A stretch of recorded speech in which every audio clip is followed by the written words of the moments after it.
यत्र नारेस्तु पूजन्ते रमन्ते तत्र देवताः यत्रास्तु न पूजन्ते सर्वत्र फलाः क्रियाः। जहाँ नारियों की पूजा होती है वहाँ पे देवता निवास करता है। आज अंतर्राष्ट्रीय महिला दिवस के शुभ अवसर पे सभी मातृशक्ति को कोटि कोटि नमन, कोटि कोटि प्रणाम। नमस्कार, आपका स्वागत है स्वदेशी भारत न्यूज में। आप देख रहे हैं स्वदेशी भारत न्यूज का खास कार्यक्रम जनहित वार्ता, जिसमें हम आपको प्रत्येक एपिसोड में किसी प्रेरणादायक व्यक्ति व हस्ती से परिचय कराते हैं। स्वदेशी भारत न्यूज के इस कार्यक्रम में आप देखते हैं कि भारत देश में जो भी उत्कृष्ट योगदान दे रहा है वैसे लोगों से हम आपको रूबरू कराते हैं, परिचय कराते हैं। मेरे साथ आज अंतर्राष्ट्रीय महिला दिवस के शुभ अवसर पे एक सनातन धर्म के बहुत ही लोकप्रिय संगठन गायत्री परिवार, जो संगठन आज के समाज को भारतीय संस्कृति और सनातन संस्कृति से जोड़ने के लिए कार्य करती है, वैसे संगठनों में सेवा दे रही है ममता दीदी। बहुत बहुत स्वागत है आपका स्वदेशी भारत न्यूज में। दीदी, हम चाहेंगे कि सर्वप्रथम आप एक बार अपने तरफ से हमारे दर्शकों को पूरा परिचय दे दीजिए। ममता दीदी, सर्वप्रथम आज अंतर्राष्ट्रीय महिला दिवस के शुभ अवसर पे हम चाहेंगे कि एक बार आप अपने स्तर से हमारे दर्शकों को एक बार परिचय भी दीजिए और आज के दिन पर क्या आपका विशेष संदेश रहेगा दीदी। नमस्कार, मैं गायत्री परिवार से जिला समन्वय ममता जायसवाल पाकुड़ से। मैं अंतर्राष्ट्रीय महिला दिवस पर यही सभी को संदेश देना चाहूँगी कि महिला किसी भी वर्ग में कम नहीं है और हर दृष्टि से देखा जाए तो हर एक पुरुष के पीछे महिला का ही हाथ होता है। इसलिए मैं ये कहना चाहूँगी कि महिलाओं को कम ना समझा जाए और वो जिस भी स्थिति में जिस भी जगह पे काम कर रही हैं वो करते रहे और अपने को हीन भावना से ना देखें, क्योंकि अगर यदि आप अपने ही हीन भावना से अपने आप को देखेंगे तो समाज भी आपको हीन भावना से ही देखेगा। मैं सभी भाई बहनों और माताओं से यही दरख्वास्त करूँगी कि आप घर हो या बाहर हो सभी जगह अपनी जिम्मेदारी को बखूबी समझें। और जैसा कि आपने देखा है कि चाहे फोर्स में हो या नर्स में हो या फिर टीचर में हो, सभी जगह महिला आगे हो गई हैं। तो मैं यही सबसे अनुमति करूंगी कि अपनी बेटियों को आगे बढ़ाइए और उन्हें पढ़ने की शिक्षा दीजिए, ताकि आपकी बेटी, आप जो वर्क नहीं कर सकी वो आपकी बेटी करे। और मैं सबों से यही दरख्वास्त करूंगी कि प्लीज़ बेटी को बोझ ना समझे और बेटी को लेके हमेशा तत्पर रहिए और उनको जितना हो सके आगे बढ़ाइए। मैं यही चाहती हूँ आप लोगों से, बस यही हम अपना बोलना चाहते हैं। ममता दीदी, आप बिल्कुल सही कह रही हैं। और अभी के टाइम पे देखें तो इस देश का जो सर्वोच्च पद है, जिसे हम लोग इस देश का पहला नागरिक राष्ट्रपति को कहते हैं, उस पद पर भी एक महिला ही विराजमान है और वो अपने जीवन में बहुत संघर्ष की है और बहुत मुश्किलों से आज जो है वो बढ़ी हैं और राष्ट्रपति जैसे पद पर जो है वो विराजमान है। तो ये भी आज के महिला समाज के लिए ये बहुत बड़ी प्रेरणा है जी। तो ममता दीदी, आपसे हम जानना चाहेंगे हमारे दर्शकों के लिए कि महिला जो है मातृशक्ति होती है, वो जननी है, वो एक प्रकार से जो है आज के समय में उनका बहुत बड़ा भूमिका देखा जा रहा है। लेकिन कहीं ना कहीं दीदी, महिलाओं का आचरण धीरे धीरे थोड़ा सा बदलने लगा है नहीं। अब भारतीय संस्कृति से जो थोड़ा सा विमुख होकर मॉडर्न बनने जा रही है, वैसे मतलब अब महिलाओं के लिए आपकी ओर से क्या आग्रह रहेगा, क्या सलाह रहेगा, जो मॉडर्नता को बेस्ट कहती है, जो मॉडर्नता को अच्छा कहती है, जैसे आप लोग उस चीज़ को परित्याग करके आप लोग भारतीय संस्कृति के अनुरूप आप लोग जो हैं गायत्री परिवार में आप लोग सेवा देती हैं और वैदिक संस्कृति का जो है आप लोग प्रचार करती हैं। तो वैसे लोगों को, वैसे महिलाओं को आप जो है क्या सलाह देंगी दीदी और क्या मतलब अपनी ओर से जो है ये मैसेज देंगी उन लोगों को? देखिए, जहाँ तक हम समझते हैं कि पोशाक में कुछ नहीं रखा है, चाहे आप साड़ी पहनो या सूट पहनो या जीन्स पहनो, उससे आपका संस्कार खराब नहीं होना चाहिए। बस मैं इतना जानती हूँ कि कुछ भी करिए और अपने संस्कारों को साथ लेके चलना होगा। और जहाँ तक जो लेडीज़ थोड़ी सी एजुकेटेड होने के बाद वो सोचती कि मैं मॉडल हो गई हूँ, तो ये उनका गलतफहमी है।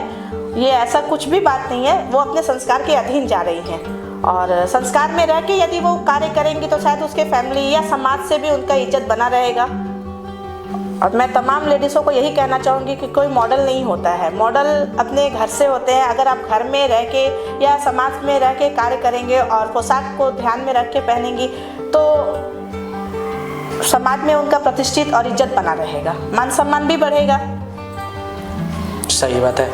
ममता दीदी, अभी के समय में बहुत ऐसी भी महिलाएं हैं जिनके पति नहीं है लेकिन फिर भी परिवार का मतलब वो भरण पोषण कर रही है, वो अपने संतानों को जो है उत्कृष्टता की ओर लेके जा रही है, उसका लालन पालन कर रही है, क्यों कहीं ना कहीं वो एक प्रकार से पिता का भी कर्तव्य को निभा रही है। वैसे महिलाओं को के लिए आप 2 शब्द क्या कहेंगे कैमरे में?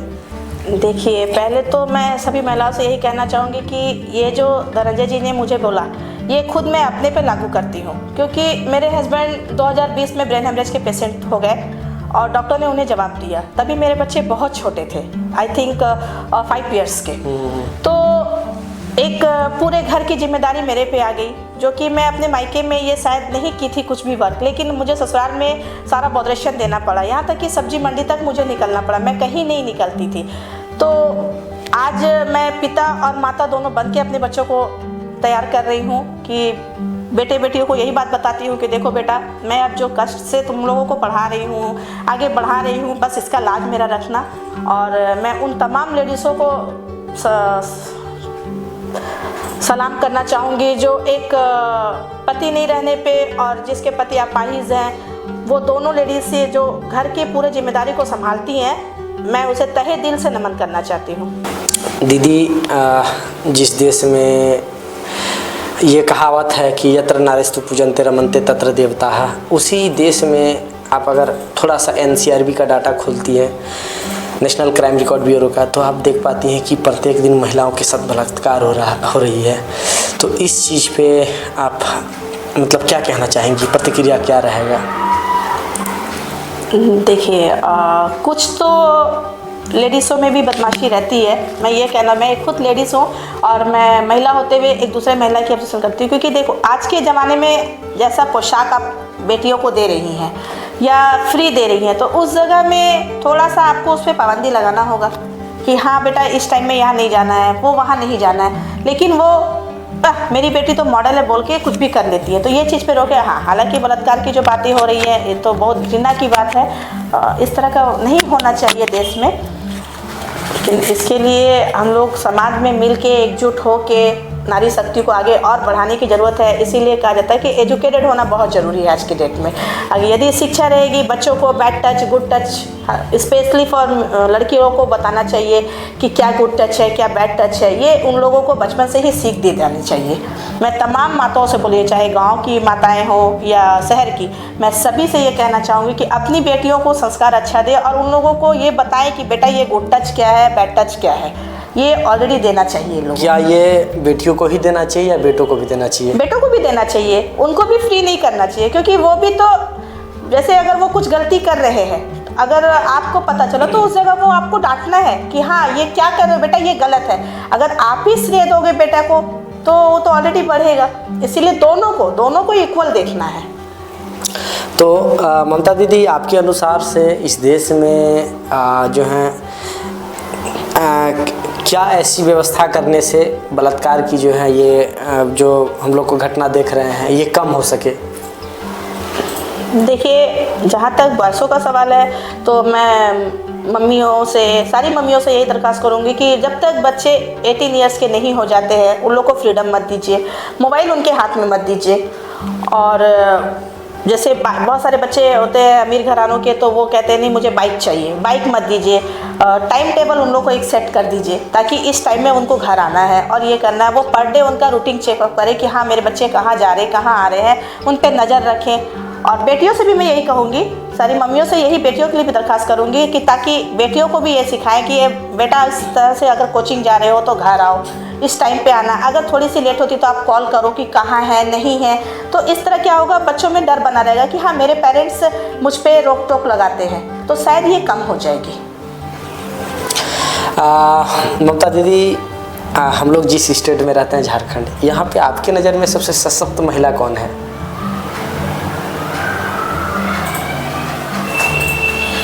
नहीं स्टॉप मत करो, ऐसे कट डाल देंगे।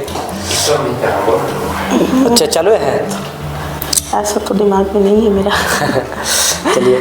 तो मेरे साथ इस वक्त बातचीत कर रही थी ममता दीदी, और जो गायत्री परिवार में सेवा दे रही है ना, जिला समन्वय। हाँ जिला समन्वय में है ना। और कहीं ना कहीं गायत्री परिवार अभी के समय में जो लोग सनातन धर्म के परंपराओं से विमुख हो चुकी है, वैसे लोगों को पुनः जो है वैदिक संस्कृति से जुड़ने का प्रयास करती है गायत्री परिवार। और बहुत बड़ा विशाल समूह भी है पूरे भारतवर्ष में, और आप जैसी लाखों करोड़ों लोग उसमें सेवा दे रहे हैं।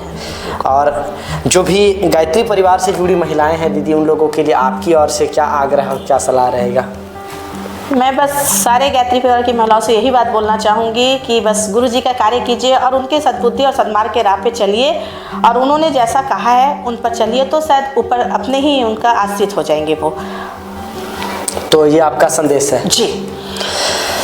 तो ममता दीदी, अब हम लोग अंतिम आपका राय जानना चाहेंगे, है ना। इस पाकुड़ ज़िले में पुरुषों से ज़्यादा महिलाओं की जो है साक्षरता दर कम है ना। हालांकि ज़िले का ही साक्षरता दर कम है।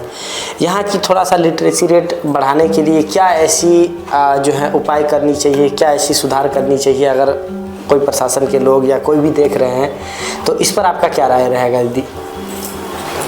बस मैं यही बोलना चाहूँगी कि हर जैसे गांव के लोग लड़कियों को पढ़ाने नहीं भेजते हैं और स्कूल नहीं भेजते हैं कि नहीं चलो बीड़ी बनाना है, ये बनाना है। स्पेशली पाकुड़ में ये चीज़ मैं देखी हूँ कि गांव देहात में जाती हूँ तो बच्चे बीड़ी बनाते हैं, मदर भी बीड़ी बनाती हैं, जो भी जितनी भी सारी लेडीज़ हैं वो बीड़ी बनाती है। तो क्यों बीड़ी क्यों बनाना? उनको शिक्षण दीजिए, योग्यता दीजिए उनको, ताकि वो रोज़गार के लिए काबिल हो। जैसे सिलाई सिखा दीजिए, पेंटिंग सिखा दीजिए, सिंगिंग सिखाइए, डांसिंग सिखाइए, और लड़कियों को पढ़ने भेजिए स्कूल।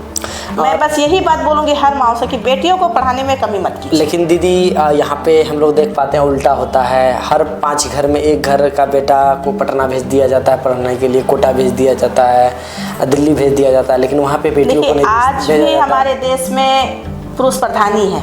लेडीज़ कितनी भी वर्क करती हैं, लेकिन है तो पुरुष प्रधान देश। लेकिन मानसिकता यहाँ पे ऐसा बना के रखा है कि बेटी है, इसको 10वीं 12वीं पढ़ा लेंगे और इसको शादी नहीं, बाहर भेजेंगे तो कुछ गलत हो जाएगा। मनोबल जो है उन लोगों का टूटा हुआ है, लेकिन ऐसा कुछ नहीं है। अगर बच्चे आपके सही हैं तो कहीं भी जाए, किसी भी स्टेट में रहे, कोई प्रॉब्लम नहीं होता है। सही बात है। अब अंत में ममता दीदी, अभी तक हमारे जो स्वदेशी भारत न्यूज़ के दर्शक जो देख रहे थे आपको, आप उनको क्या संदेश देंगी? मैं यही बोलूँगी कि बेटियों से मत कतराइए और बेटी को गले लगा के रखिए।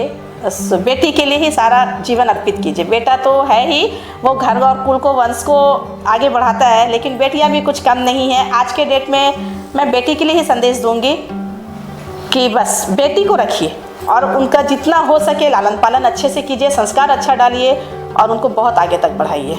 इसी वनस पे मैं नमस्ते। चलिए, बहुत बहुत धन्यवाद ममता दीदी, आप पधारी और आज मातृ अंतर्राष्ट्रीय महिला दिवस के शुभ अवसर पे आप हमसे थोड़ा सा हमारे स्टूडियो में पधार के इस साक्षात्कार में समय दी, उसके लिए आपको बहुत बहुत धन्यवाद।